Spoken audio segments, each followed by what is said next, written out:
let's just face it, death is a scary thing. And I think automatically somebody hears hospice to think, well, that's it, that's the end of me. Hospice was for people who were laying in bed dying.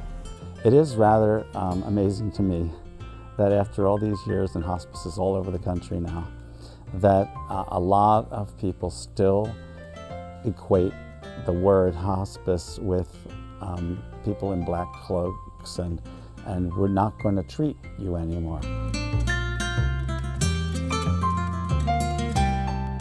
A lot of people think hospice is for cancer patients, and that is the only type of patient who's eligible for hospice. When in actuality, only about a third of our patients have a cancer diagnosis.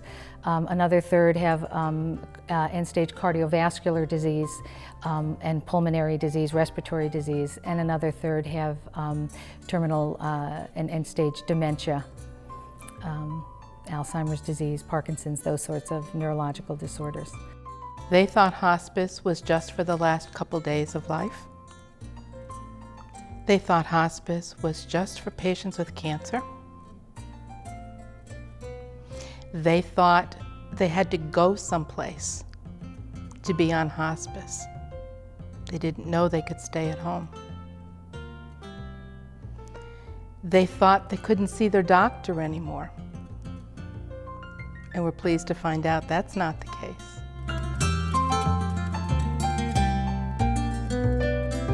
We want people to be able to maintain as much of their lifestyle as they can, and that's why we really like to get people onto our program early so that we can maintain that quality, you know, that we can keep pain under control, that we can keep the nausea under control, that they can go out and go to the track or they can go out to dinner with their family. We don't want them just to be in bed and us trying to get that pain that's out of control under control. We want to get them before it gets to that point so that we can pick up on things early before they become a real problem.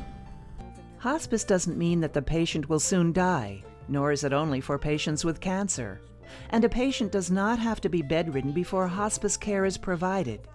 It is also fully paid for by Medicare, Medicaid, and most insurance plans. I asked a lot of questions, and the questions that I wanted to ask were things that would pertain to me and my care. And I'm telling you that the answers, they were right there with the answers that I wanted to hear for my care. And I was more than satisfied with their answers for my care.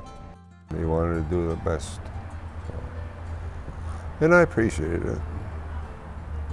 Especially Tammy, she calls all the time and make sure everything is, need anything. So it's a wonderful organization.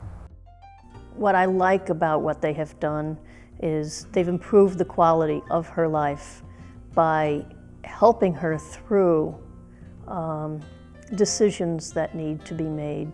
Yes, the family's involved, but it's really my mother's final say.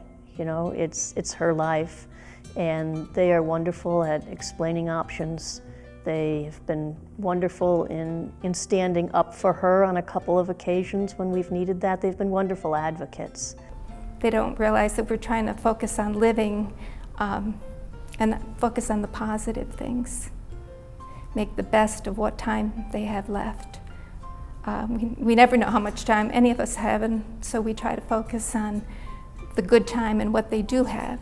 They're going to guide you, you're going to ask questions, they're going to be able to answer them for you. So the best thing is just talk to somebody who knows about hospice, and they can give you all the right answers and help you to walk this painful moment in your life when you need that support and that hand next to you.